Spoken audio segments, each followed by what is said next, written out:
It's Nolan. Now, before we get started, make sure y'all hitting that like button. Make sure y'all sharing it on your respective platforms. Let somebody know what we're doing today.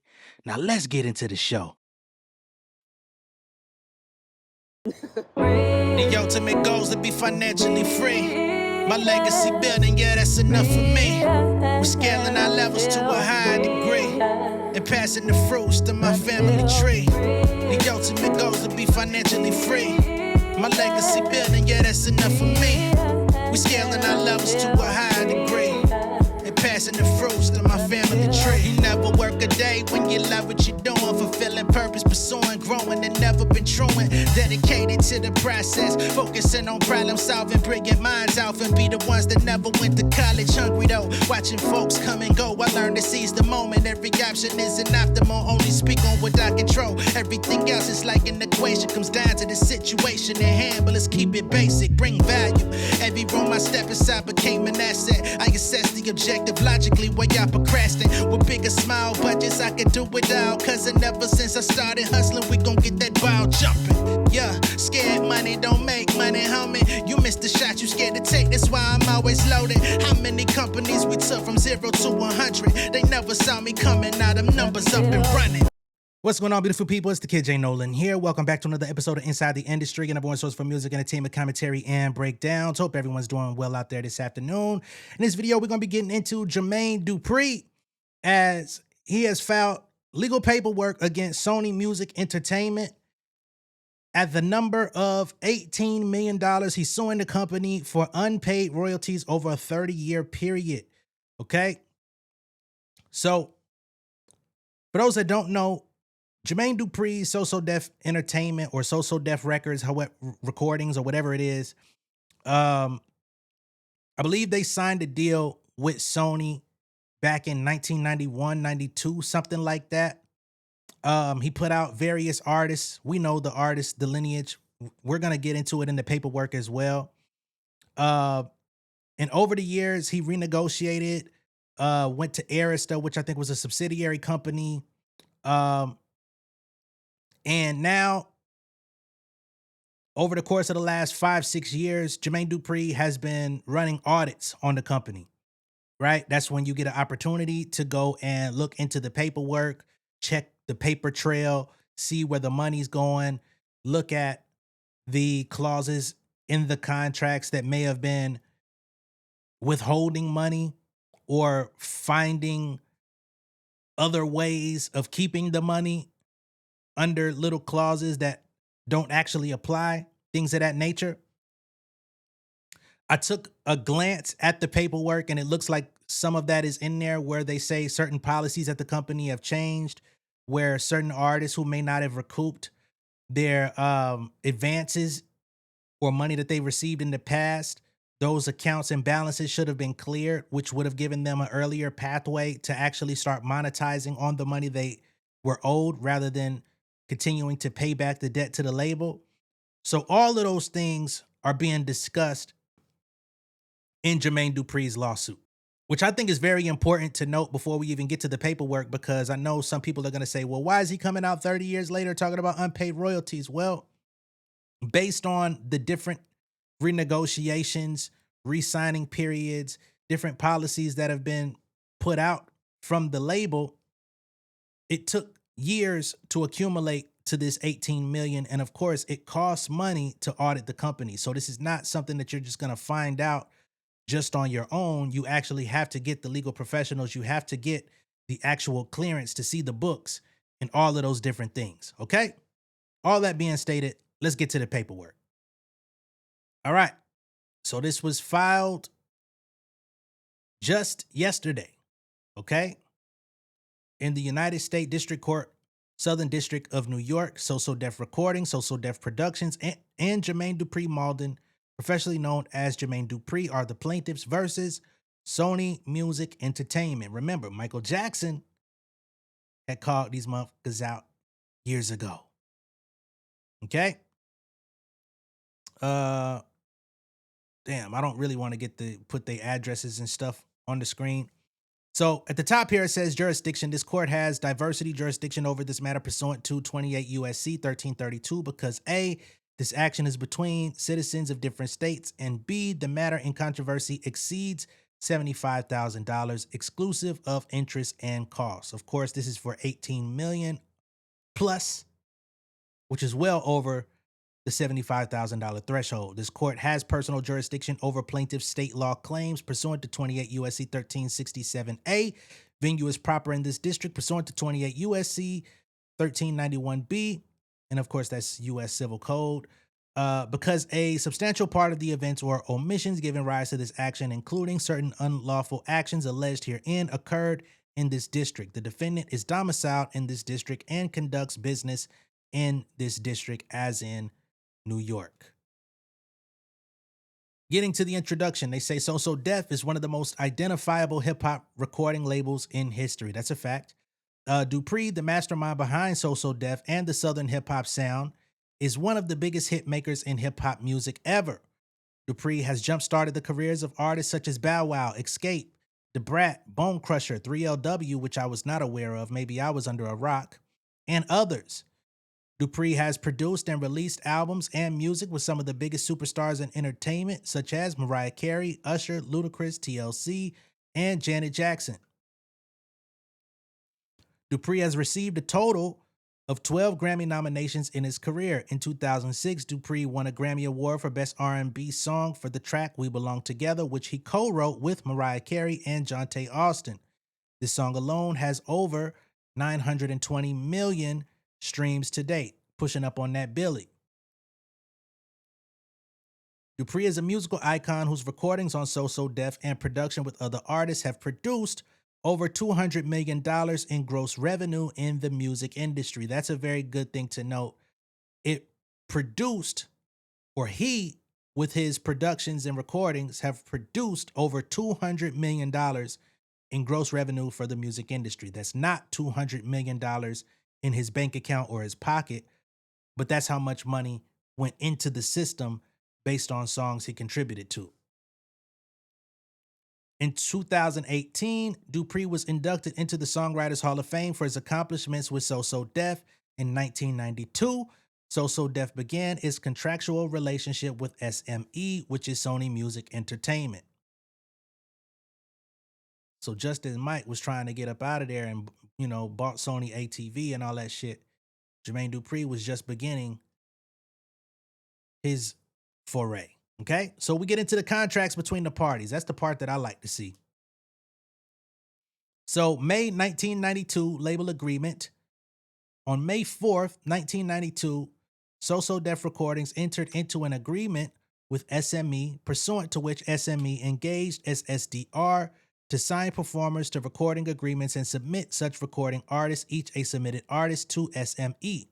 Under the terms of the label agreement, SME pays to SSDR a portion of the profits generated by SME with respect to submitted artist recordings, of which one, the amount payable to the applicable submitted artist under such submitted artist contract with SSDR, inclusive of any royalties payable to third-party producers of the applicable recordings, is deemed the artist share. And two, the balance is deemed the production share. The artist share and the production share of royalties payable to SSDR under the label agreement are cross-collateralized with respect to all submitted artists. Okay? So based on this $18 million that Jermaine Dupri is looking to get from Sony, it's cross-collateralized between artist share and production share. He's on the production side on most of those records, not to mention other producers that contributed. So all of that is in total. So if he were to get this $18 million, in essence, it shouldn't go all to him. It should be distributed to the other artists and producers also under So So Def. So hopefully when all of this plays out, and if there is, in fact, a judgment determined in favor of So So Def, all of those parties will be taken care of as well. Hopefully. Right? And I want to emphasize once more, SME is Sony Music Entertainment. SSDR is So So Def Recordings. You're going to see it a lot of times in this paperwork, so I want you to be crystal clear on who these represent. The label agreement also provides for a royalty payable to producers of the recording subject to the label agreement. Originally, the label agreement capped the royalties payable to such producers at 8% of US NRC net sales and provided that such royalties would be treated as an advance under the applicable submitted artist recording agreement. Excuse me.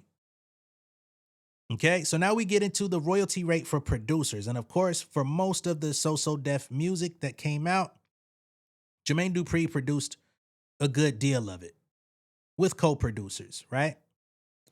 So they capped him out at 8% of net sales. We're going to have to see how that comes into play.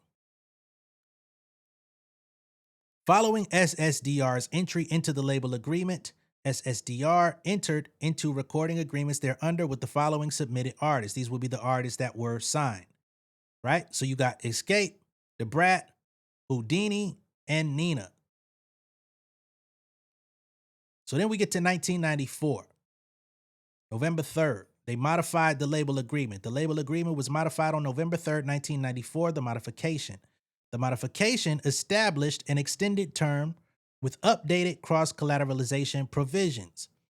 The modification also expressly provided for a producer royalty payable to Dupri with respect to recordings produced by Dupri during the extended term, capped at 6% of US NRC net sales. During the extended term of the label agreement, SSDR entered into a recording agreement with the submitted artist Jagged Edge on August 1st, 1996, and other submitted artists. Okay?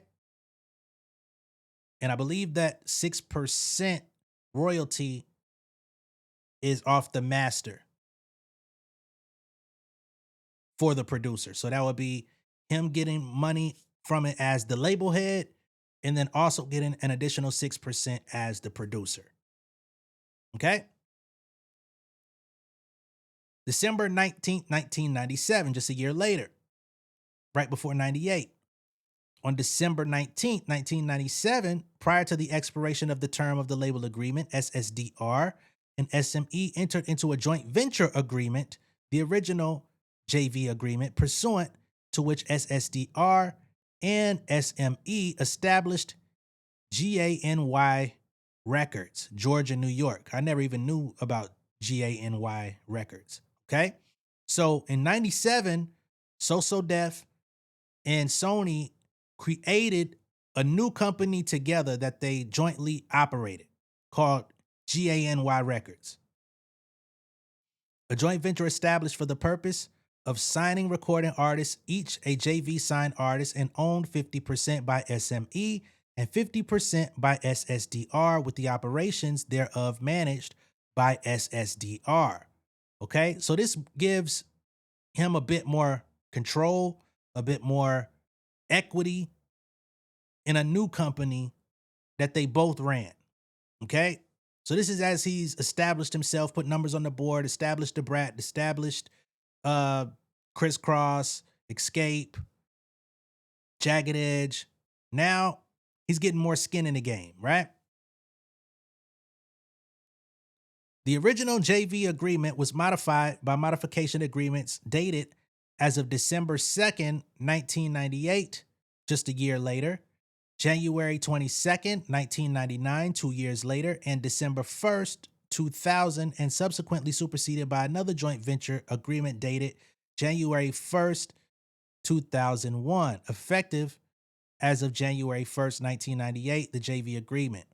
Okay, so they continued to do extensions and modifications pretty much every year thereafter.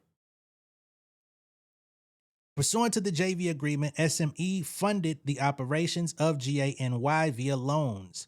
GANY made profit advances to SSDR, and SME and SSDR split the profits of GANY equally, subject to recoupment of profit advances made by GANY to SSDR.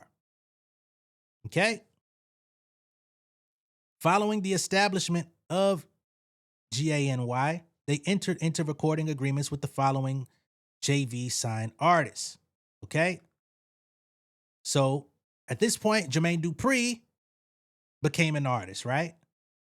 Dupri, pursuant to an agreement dated April 17, 1998, between SSDP, Jermaine Dupri on the one hand, and GANY Records, LLC, formerly known as Q Records, on the other hand, the artist agreement. So he's about to put an album out.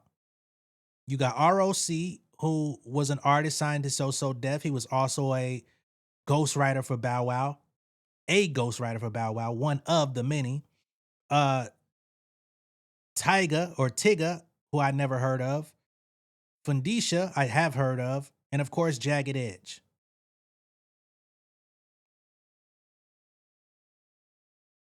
Additionally, recordings of the following submitted artists released on, and that's actually a pretty whack lineup, I ain't gonna lie. Whoa. Jagged Edge, salute. Fundisha, salute. ROC, hey, good shit with Bow. And then, of course, Jermaine's own releases. That wasn't the best roster, I ain't gonna lie though. Additionally, recordings of the following submitted artists released on or after December 1st, 1997 were transferred from So Def Recordings to GANY and were made subject to the terms of the JV agreement rather than the label agreement, together with all then unrecouped balances under the applicable recording agreements that would be Escape and The Brat. Okay, so after December 1st, 1997, those original artists from So Def were moved to GANY, which is important because Jermaine Dupri had 50% of GANY versus when it was just So Def under Sony, you know, he was getting a 6% production rate. Okay? So now he's an executive in the actual music industry, not just an executive of his own company, but an executive in partnership with the big label, which also would increase his kickback financially from those artists' projects that were shifted over to the JV agreement. Okay, the JV agreement also set forth terms respecting Dupri's production services, which included a set royalty rate with respect to services provided by Dupri to JV signed artists of 8% on US NRC net sales for production services and 2% of US NRC net sales for remixing services. Because by this point, JD has become very popular for his remixes, right?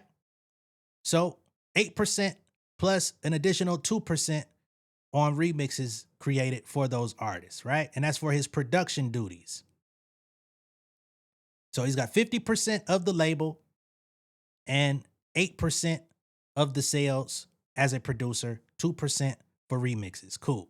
Under the original JV agreement, Dupri also received a producer/remixer advance of $2.75 million, which pursuant to the JV agreement was made recoupable against all monies payable to Dupri with respect to his production services, regardless of whether or not for JV signed artists. So he received his own $2,750,000 to have his producer fee or remixer, whatever, and that would be recoupable against all the money he was supposed to get. So for a period until he recouped back that $2.75 million, that money would go back to the label at his 8% rate or what have you.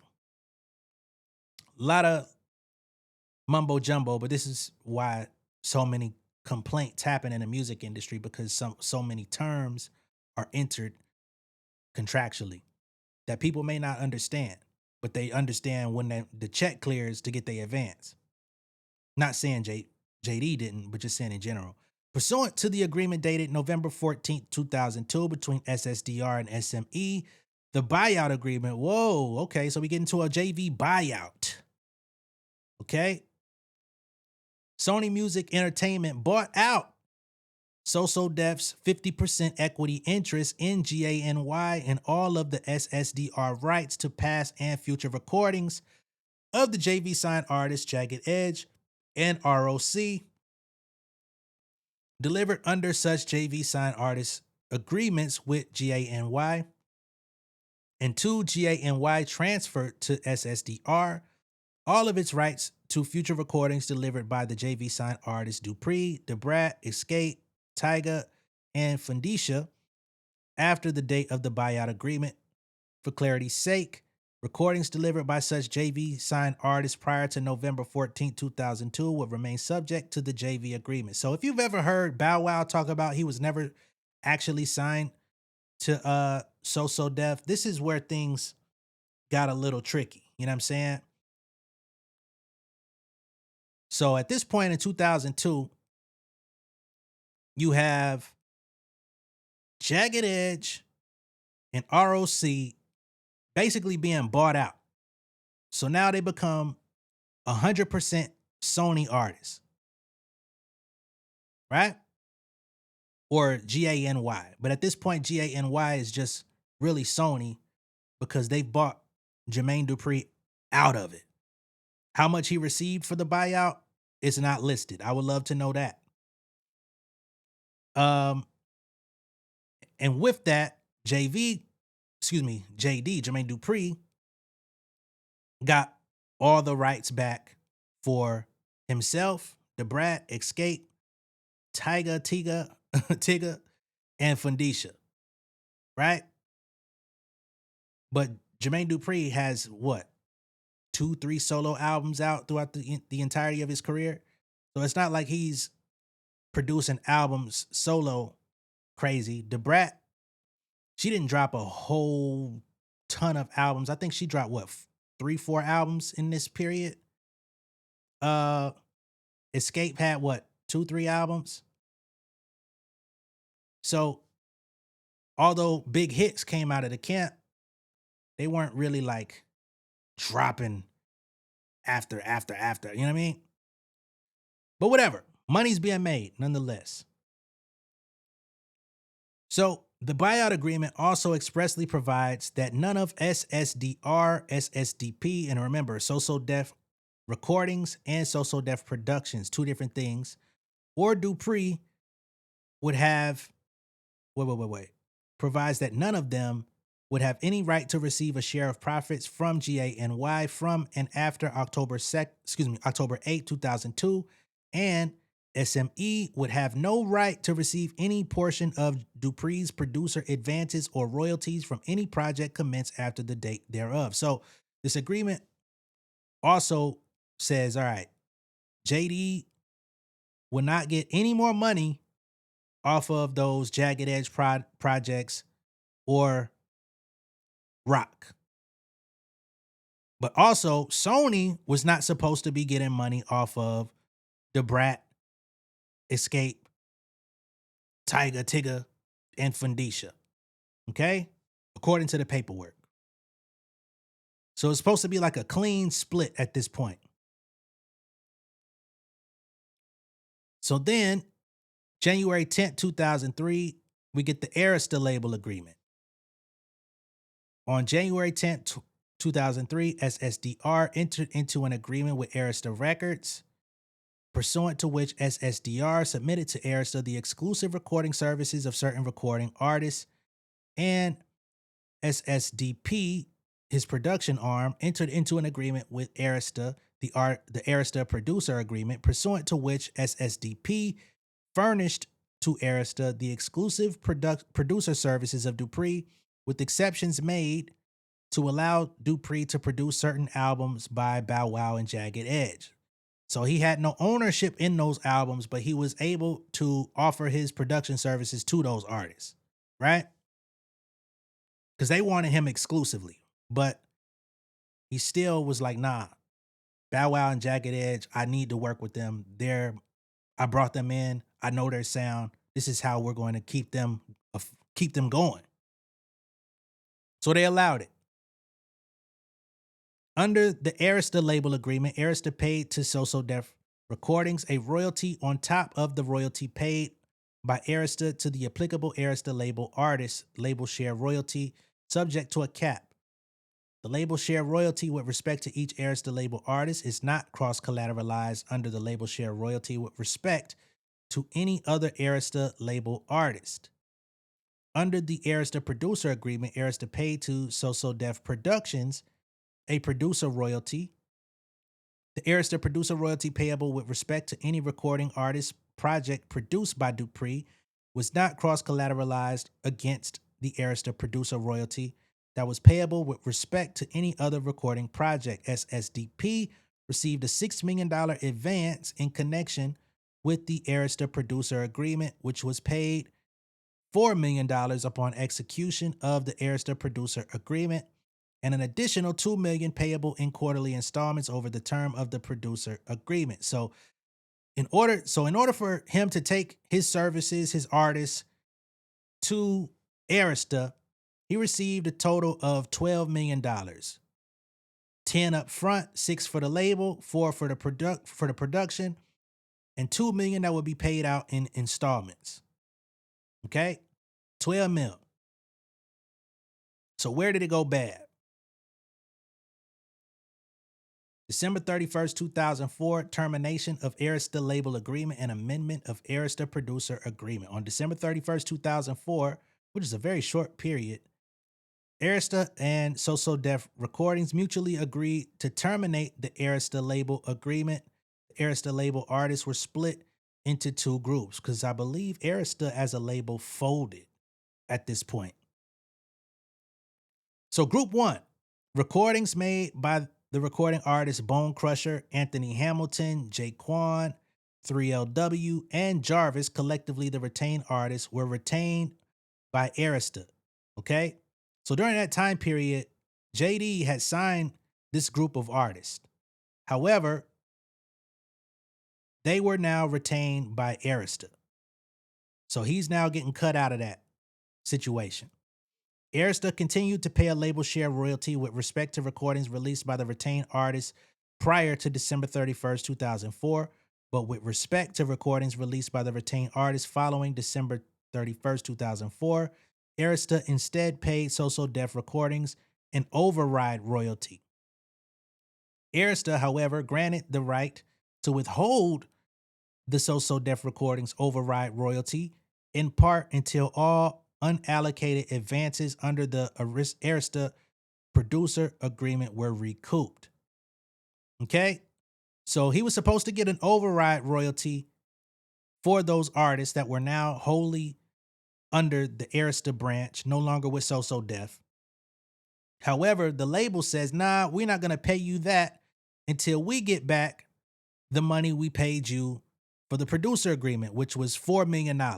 So he's $4 million that he received for that producer advance. They're now holding it against him. Once we get that $4 million back, we'll start to pay you your override royalty. Who knows if that ever kicked in? Group two, all recordings made by the recording artists DeBrat, Daz Dillinger, Brooks Buford, and Miss B, collectively the released artists, as well as all recordings included on the compilation album So Def Presents The Dirty South, were assigned to So Def Recordings, with the exception of any recordings released by DeBrat prior to December 31st, 2004, which remained with Arista continuing to pay a label share royalty to SSDR, subject to recoupment of the unallocated advances. Okay? So Arista kept that first group. JD got to keep DeBrat, Daz Dillinger, Brooks Buford, and Miss B. DeBrat was the only fully active artist out of this group. Daz Dillinger, I mean, he put out projects, but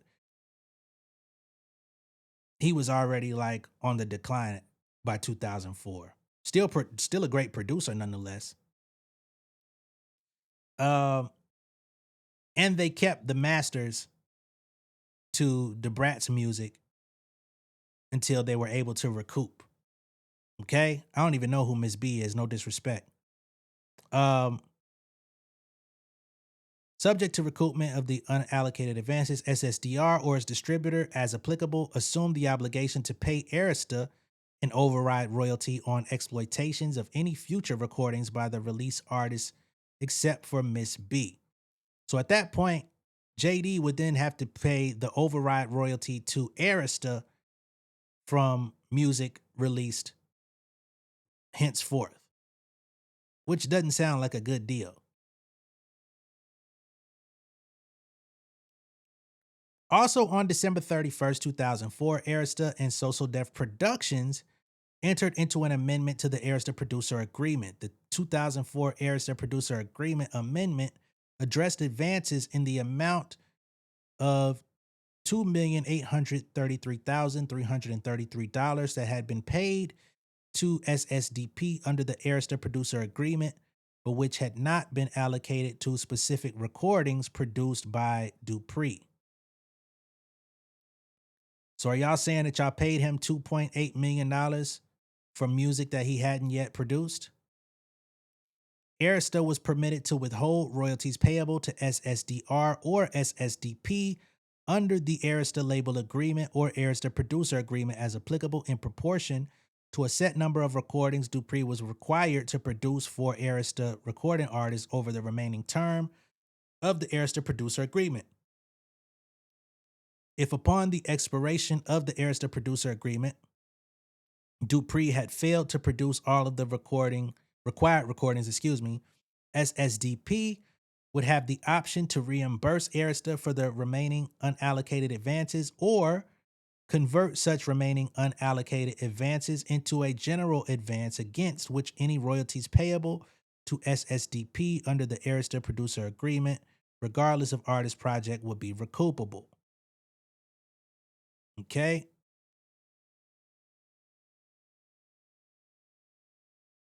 On November 14, 2006, the Arista Producer Agreement was amended further to reduce the number of recordings required to be produced by Dupri thereunder prior to the expiration thereof from 25 to 7. Okay, so he needed to produce 25 songs for Arista artists. They reduced that down to 7. 2, reduce the amount of unallocated advances to approximately 1.2 million. Okay, so he had a $2.8 million advance that they gave him. They said they needed more music from him to produce for other artists. They took that down to 7 songs, and they also reduced the amount he owed to 1.2 instead of that 2.8. The 2006 Arista Producer Agreement Amendment notably provided that no royalties payable to Social Def Productions in connection with the subsequent album released by Usher would be withheld prior to recoupment of the unallocated advances. Okay.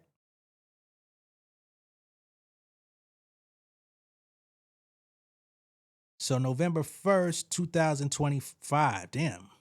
That's a crazy fast forward. Because that's shortly thereafter, Arista went out of business. So we get November 1st, 2025, there was a tolling agreement. In 2023, plaintiffs began to suspect that SME, that'd be Sony Music, had not paid all of the royalties due plaintiffs for multiple releases over a substantial period of time. So this is now 20 years later. JD starts saying, man, I don't think we getting what we owe. It was $1 million and some change recoupable. We should have started getting our full royalties back at this point. What the fuck is going on? It's been 20 years. How long it take to goddamn recoup $1.2 million? Right?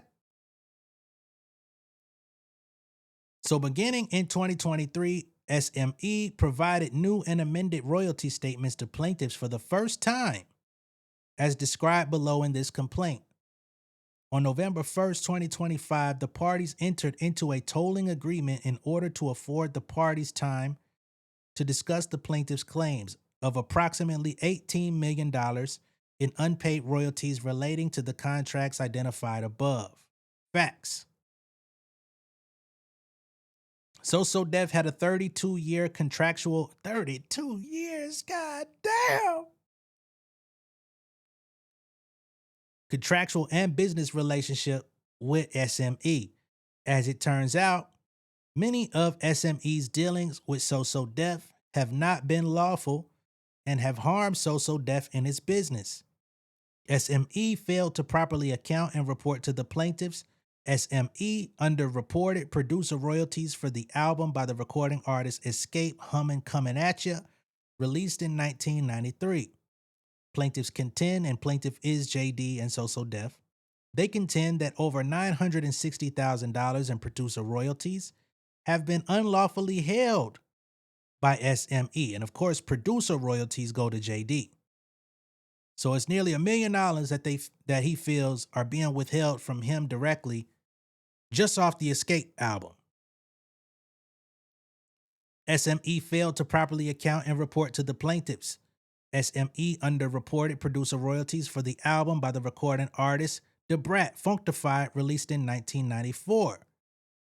Plaintiffs contend that over $1 million in producer royalties have been unlawfully held by SME. So if we're keeping score, that's $1.9 million already. 1.96, as a matter of fact. SME never reported producer royalties or override royalties to plaintiffs for services rendered in connection with the first two albums by the recording artist Criss Cross, Totally Crossed Out, and The Bomb until 2023. In excess of $2.2 million is owed to plaintiffs in monies unlawfully held by SME. SME contended that it was unaware that it never reported royalties to plaintiffs relating to Criss Cross. Royalty statements produced in 2023 and 2024 establish foreign sales in excess of $33 million for Criss Cross's royalty account. Foreign sales, so that's outside of the US. They was making big bank, $33 million? Shit. See Exhibits 1 and 2. SME has failed to pay SSDP and SSDR on millions of units sold relating to Criss Cross. Okay, so they say at least 2.2 million is owed, but could be more. Just off Criss Cross' first two albums. A review of statements SME rendered to plaintiffs in 2023 for producer services in connection with Jagged Edge's album entitled The Jagged Era, released in 1997, indicate that SME was now reporting previously unreported royalties in the new amended statements. However, the sales periods for the previously unreported royalties only go back as far as 2007. So in 2023, they started getting royalty statements from the Jagged Era album, but the unreported royalties only go back to 2007. Millions of dollars are owed to the plaintiffs for Jagged Edge's The Jagged Era. SME attempted to conceal the fact that additional monies were due to plaintiffs and altered royalty statements going back multiple years. This is all allegedly, by the way, but he has his own forensic data that he's leaning on for this. Given the matter of unreported producer royalties is not an isolated issue evident by the above, it is likely that SME did not report producer royalties to plaintiffs for producer services rendered in connection with other artists associated with the So Def SME deals. Additional royalties due to plaintiffs have yet to be determined. So 18 million is just the baseline. That's the starting point. Given the systemic pattern of 1, underreporting royalties, 2, failure of reporting royalties, and 3, altering and or updating statements to report previously earned royalties, SME has engaged in willful, deceitful actions designed to harm plaintiffs in their business. SME failed to remit royalty payments to So Def by incorrectly cross-collateralizing unrecouped account balances against royalties otherwise payable to So Def, including Dupri's solo album releases and compilation albums. These actions harm plaintiffs in an amount in excess of $2.9 million. Okay? So we got 2.9 so far just for him. We got another, million for Jagged Edge. Another 2.2 million for Criss Cross. 960,000 for Escape. $1 million for Da Brat. Not Jagged Edge, my bad. They're actually trying to figure out exactly how much is owed for Jagged Edge. So we somewhere to the tune of damn near $6 million already. Paragraph 10 of the label agreement sets forth the recoupment terms of the artist share and the production share. SME may only recoup an artist's advances from So Def's production share to the extent a particular artist's royalties are not sufficient to recoup their advance. So Def's production share account applicable to Escape first two albums, Hummin' Comin' At Ya 1993 and Off the Hook 95, had a beginning balance of negative $1,531,241.22 for the period ending June 30th, 2020. So that is how much Escape owed the label. Okay? They had a balance of $1.5 million that they owed the label on June 30th, 2020. He says it is unfathomable that Escape's royalties were insufficient to recoup the entirety of Escape's advances on LP1 and LP2. Both albums were certified platinum by the RIAA, let alone to leave such a staggering unrecouped balance 25 to 30 years later. So he's saying that this is false reporting, is what he's saying. He's saying y'all claiming that Escape still owed $1.5 million in 2020. How could that possibly be when we have two platinum albums and it's 25 to 30 years later and y'all have been monetizing on it ever since? How is it not paid off? SME did not remit any royalty payments in connection with the aforementioned So Def production share account, despite it generating over $1 million in royalties from 2020 to 2024 due to the unrecouped balance. Moreover, in 2021, SME instituted its Artist Forward Legacy Unrecouped Balance Program, whereby SME committed to forgiving unrecouped balances originating 20 years or more in the past. So, in 2021, Sony started a new program where artists who had been under the label at least 20 years or more, whatever money that they didn't recoup was at that point supposed to be water under the bridge. Excuse me. Accordingly, even if a portion of Escape's original advances for LP1 or LP2 remained, such unrecouped balances should have been nullified by SME's Artist Forward Legacy Unrecouped Balance Program. Because this is what y'all said, resulting in a payment of approximately $1 million to So Def for the account in connection with Escape's LP1 and LP2 alone. Remember, so they say in 2020, Sony claimed Escape owed $1.5 million. He says just from 2020 to, 2024? Yeah. Escape's catalog brought in $1 million alone. So how is it that Escape still owes money when in 2021, the year after, y'all basically did a fucking student loan forgiveness program? In so many words, where balance cleared. So now all money generated from the point of clearing the balance should start going back to the artist. Because that's the whole thing of recoupment. When you're in the red, you don't get no money until they recoup how much you owe. So he's saying we should have made that $1 million. Where's that at? Y'all keeping it for yourselves. There are numerous So Def productions, and I know this shit is a lot. It can be confusing. I'm trying to keep up with this shit as much as I possibly can. If there's any confusion, I apologize. It's a lot of moving parts to this shit because this is literally for every artist that he's signed over the years. There are numerous So Def production share and producer royalty accounts impacted by unrecouped balances or contract holds preventing payments of royalties otherwise due to the plaintiffs. SME also understated So Def's production share royalties for Escape's first two albums by utilizing incorrect royalty rates. SME underreported in excess of $144,000 in royalties. SME understated So Def's production share of royalties for the Brat's first 2 albums by utilizing incorrect royalty rates.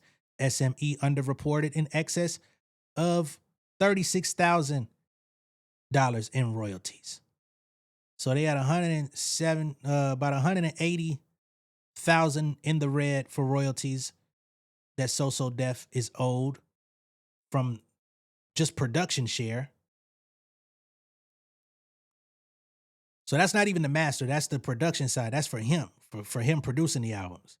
SME also understated royalties payable to So Def for producer services rendered in connection with Escape's second album, LP2 Off the Hook. SME underreported in excess of $22,000 in royalties due to the use of incorrect royalty rates.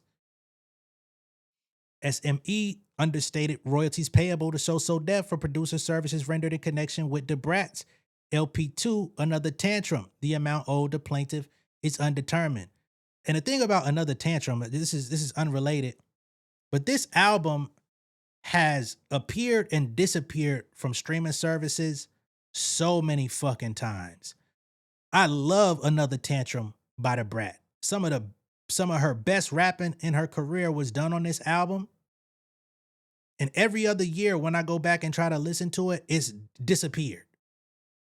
So I can only imagine how much money is missing just from the fact that it's not consistently being available to consumers. I love that fucking album.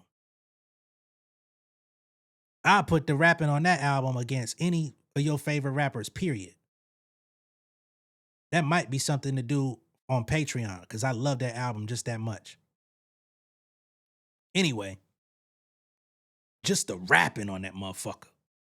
Anyway, SME has understated royalties payable to So Def in connection with albums released by artists including but not limited to Mariah Carey, Bow Wow, Usher, Jaquan, Jermaine Dupri, and Bone Crusher. The amount of additional royalties is yet to be determined pursuant to the Arista agreements. The amount of additional royalties due may be determined by the Arista agreements or by the Sony Music agreements or separate letters of direction. So he's saying there's, due to these same underreported royalties, we got to do auditing on Mariah Carey, Bow Wow, Usher, Jaquan, JD's own music, and Bone Crusher. We're going to have to go in there and do some forensic data on that too, just to see exactly how much y'all owe for that. Plaintiffs are also doing excess of $10 million, whoa, in interest payments pursuant to CPLR 5004 for unpaid royalties relating to Escape, Crisscross, The Brat, and potentially other artists' releases. Damn. $10 million. Plaintiffs provided SME with a desk audit report for the damages identified above from Gelfand, Renner, and Feldman, substantiating the damages alleged in 2025. The report is incorporated by reference. Okay, so you had a company go and audit the label, and they found all of these things in the paperwork, allegedly. Plaintiffs were unaware of SME's tactics in regard to 1, accounting, 2, failing to report royalties, 3, underreporting royalties, and 4, altering previous royalty reports until GRF's desk audit in 2025 discovered SME's actions. Plaintiffs' recordings as a JV partner to SME, recording label and or producing partner with SME, created gross revenue in excess of $200 million associated with Escape, The Brat, Crisscross, Usher, Mariah Carey, and others over the last 32 years. This is that auditing shit that I'm telling y'all about. Big Sean went back and audited Good Music and Def Jam. He was owed $6 million that Def Jam allegedly claimed that they paid to Kanye. That was their beef. Remember when Kanye went on Drink Champs and dissed Big Sean and said he was the worst mistake of his career? And then the next episode, Big Sean went on Drink Champs and said, all right, I've been holding it down for the label for years. I'm the biggest artist that ever came out on Good Music outside of Kanye. Now, what would you do if somebody owed you $1 million, $2 million, $3 million? What would you do if it was $6 million and I've been holding it down? Right? I don't know if that shit was ever resolved, but we still don't see them rocking. Just using examples of how this stuff happens. There are at least 7 contracts between the parties governing their relationship over 25 years. And that's just Big Sean putting out music. Imagine if Big Sean produced and had an equity stake in what he was putting out. It would be way more than $6 million, but I'll digress and keep it moving for the sake of this video. There are at least 7 contracts between the parties governing their relationship over 25 years. Millions of dollars were being paid as royalties or operational loans to entities owned by Dupri. SME knew that it was violating the contracts with the plaintiffs and never attempted to disclose its contemptuous accounting practices to the plaintiffs. SME has harmed plaintiffs in their business in an amount in excess of $18 million. Again, they say in excess of $18 million. SME never reported producer override royalties to plaintiffs for services rendered in connection with Criss Cross' first 2 albums and totally crossed out in the bomb prior to 2023. In excess of $2.2 million is owed to plaintiffs in money unlawfully withheld by SME. SME contended that it was unaware that it never reported royalties to plaintiffs relating to Criss Cross. Now remember, Criss Cross themselves, they, you know, it ain't been looking great. You know what I mean? So imagine $2.2 million. And unfortunately, even if JD got that $2.2 million, would he really pay it? You know, one of the members is no longer with us. But would he disperse that to the family? You know what I mean? Like there's other things in question too. Just that $2 million would reflect greatly in that direction. JD is rich now. A review of statements SME rendered to plaintiffs in 2023 for producer services in connection with Jagged Edge's The Jagged Era, released in 1997, indicate that SME was now reporting previously unreported royalties beginning in 2023 in amended statements. However, the sales period for the previously unreported royalties only go back as far as 2007. So there's 10 years of missing royalties from 1997 to 2007 that were never paid out. Millions of dollars are owed to the plaintiffs for this release due to reporting errors of SME.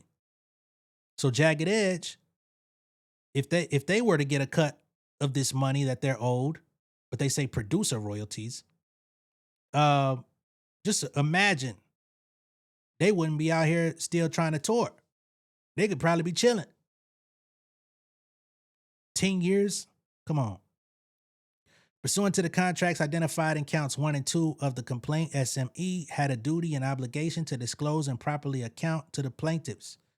SME concealed the fact that additional monies were due to plaintiffs in altered royalty statements going back multiple years relating to recording artist Da Brat, Escape, and Jagged Edge. So there's still other money that's been withheld for Da Brat, Escape, and Jagged that have not been dispersed to these artists. SME attempted to conceal all Criss Cross royalties due plaintiffs for over 20 years in a separate royalty accounting system unknown to plaintiffs. SME pretextually claimed it was unaware of its failure to account to plaintiffs. SME intentionally failed to account to plaintiffs to avoid paying millions of dollars to the plaintiffs. SME provided plaintiffs a Criss Cross royalty statement in 2023-24, which indicated over $30 million in foreign sales, and SME has underpaid SSDP in an amount of no less than $2.2 million. SME refused to pay the funds to plaintiffs. $30 million in foreign sales, dog. Off Criss Cross' first 2 albums. 30 million? Woo! Plaintiffs relied on the representations of SME during its 30-year relationship and never expected SME to amend old statements to avoid paying royalties. So that's fraud, homie. Y'all changing documents behind my back to not pay me. That's extra interest. The fuck? That's extra charges. Plaintiffs relied on the representations of SME during his 30-year relationship and never expected SME to deceptively avoid the inclusion of royalties due to plaintiffs for Criss-Cross albums. SME kept Criss-Cross royalties in a separate accounting system for which plaintiff had no access, and they did not pay the plaintiff. So here we get into SME's breaches of contract. So the counts of the actual lawsuit. Count 1, breach of contract, label agreement, and modification plaintiffs against SME. Okay. So this breach is relating to the label agreement with Criss-Cross, Escape, Bone Crusher, Jagged Edge, Da Brat, and potentially others. SME failed to account to plaintiffs and pay the proper So Def production share and failed to pay So Def for producer services. The actions of SME have harmed the plaintiffs in their business. Count 2, breach of contract. This is when they started changing things around from 2003, 4, and 06. SME and plaintiffs signed contracts in 2003, 2004, 2006 that modified each other. SME had a duty to 1, properly account, and 2, pay royalties to plaintiffs for the recordings associated with artists such as Mariah Carey, Bow Wow. Just Mariah Carey alone is big fucking business, dog. Bow Wow was the fucking phenom of the early 2000s. Usher was making big bank from I ain't gonna say day 1, but day 2. That second album on up. Jagged Edge, we know what Jagged Edge done did. They still getting played at fucking weddings to this day for a song that don't even represent a good faith marriage. Da Brat, the first female rapper to go platinum. 3LW, it sounds like they got some broken promises in there. Anthony Hamilton, big fucking deal coming from where I'm from. That was a So Def release. And potentially others. SME failed to account the plaintiffs and pay the proper So Def production share and failed to pay So Def for producer services. This is proved harmful. Count 3, breach of implied covenant of fair dealing. SME and plaintiffs signed the label agreement and modification and any amendments or successor and interest agreements as described above. In every contract, there is an implied covenant that neither party shall do anything which will have the effect of destroying or injuring the right of the other party to receive the fruits of the contract, which means that in every contract there exists an implied covenant of good faith and fair dealing. Since Kirk Lachelle, the courts in New York have implied a covenant of good faith and fair dealing in the course of the performance of all contracts. SME has violated the covenant of good faith and fair dealing in the performance of the contracts. Their tactics in regard to 1, accounting, failure to report royalties, underreporting royalties, and altering previous royalty reports violate New York law. Plaintiffs were unaware of SME's violations until their desk audit in 2025, just last year. Okay. Count 4, breach of implied covenant of fair dealing. Basically the same thing.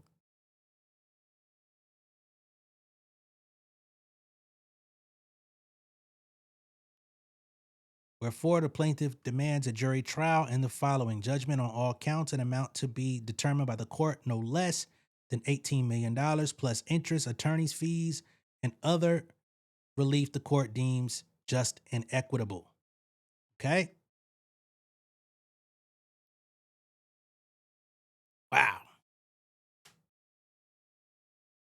So here we get into exhibits. Okay? So this is an earnings statement for Sony of monies made on Criss-Cross LP1. Okay? Now, you see highlighted, it says total for earnings statement referenced from January 1st, 2023 to June 30th, 2023, $12.9 million. Royalty payable, $3,000.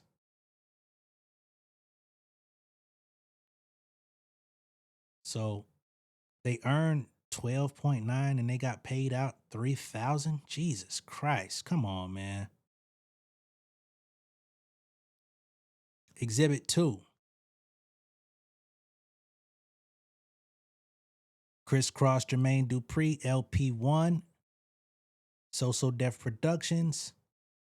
2024, from January to June 30th, another $23.4 million was made. Royalty payout was $5,000. Come the fuck on, man. How the fuck is Crisscross making so much money? God damn. And that's just foreign earnings. Who the fuck is playing Crisscross like that in 2024? Shit. I ain't mad at it though. Golly, I'm not hating. I'm just surprised. You would think Crisscross was making $24 million in 1992, not 2024. I didn't expect to be here for an hour, but we had to get through the details. We got to the exhibits. That was just Crisscross foreign royalties. I can only imagine what other royalties may be missing for the other artists on the label. If that's just Crisscross, god damn, nigga, I missed the bus. It's worth that much? Shit. So we're going to see where this goes. I'm sure this is going to be a long legal battle for Jermaine. $18 million ain't nothing to scoff at. These allegations, breach of contract and all of this stuff, claiming that the label changed agreements behind his back and did all types of shit. This is going to be messy. So when my title, you see, he says he declared war, this is war. It ain't just about $18 million. It ain't. Especially when you talk about interest and all this extra shit. You best believe Sony is they're going to do whatever they can to try to wiggle they asses out of this. I'm going to be tuned in. Even if y'all ain't, I'm going to be tuned in the background. This shit is fascinating to me because every label, I would assume, every major, Sony, Warner, UMG, be doing the very same shit. Limp Bizkit sued fucking UMG, what was it, last year? Over this type shit. And unfortunately, they got fucked over. So many have tried and failed. Salt and Pepper tried to get their shit back. They got fucked over with UMG. Shit crazy, man. And they put their blood, sweat, and tears in the booth, going that road, performing for people all over the world just to be the lowest on the totem pole on the earnings. It's crazy. Let me know what y'all think of all this down below in the comments. Be sure to like and share this video. If this is your first time seeing me on YouTube, go ahead and subscribe to the channel, become an insider. I'm going to catch y'all on the next one, man. Peace.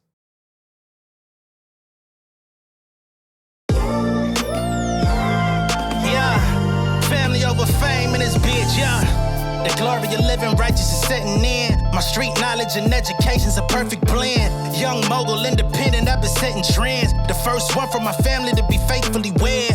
Fuck niggas and the horses that they riding on. I see this shit from all angles like a polygon. I'm never politicking, the drama be piling on. Father and great son acknowledged like I'm Bobby Bonds. Conversation with my lady about the paper route. 5 sit bank accounts, every day I make it count. They down talking my commentary for hating now. Well, I can take it cause I'm bodying your favorite now, please. I can do this shit in my sleep. I been writing for these niggas, y'all read it and weep. I been fighting these niggas if you speak on the street. I'll turn your birthday party into New Year's Eve. Don't let me take it there. We ain't playing fair. This the ATL, Southside nigga moving furniture like Wayfair. Life on hold, no insurance for your healthcare. Lifeline gone, so you wanna be a millionaire? Well, let me tell you about this world I built. The women I dodged, the niggas that I read for filth. The sympathy calls, consulting for the stacks I built. I had to